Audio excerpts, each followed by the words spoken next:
Полиция проводит проверку по факту инцидента в центре Абакана. Пенсионерка сорвала хакасские ленты челома, саженцев и архитектурной композиции, изображающей окуневские стелы. Женщине пыталась помешать одна из свидетельниц, и вот что ей удалось снять на мобильный телефон. Я вот буду снимать вас, как вы ходите, гадости делаете. Бессовестная женщина. Не трогайте, я вам еще раз говорю, не трогайте, не вы делали. Все случилось напротив парка «Орленок», где установлены камни в память о древнем кургане. День земли с согласия мэрии общественная организация по сохранению национальной культуры «Ахтегей» посадила здесь саженцы берез. Береза – священное дерево у хакасов, на которое повязывают челома в знак благих намерений.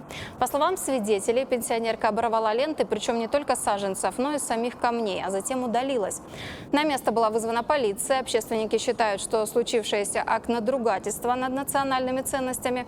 Они передали силовикам мобильное видео. Полиция дает оценку материалам.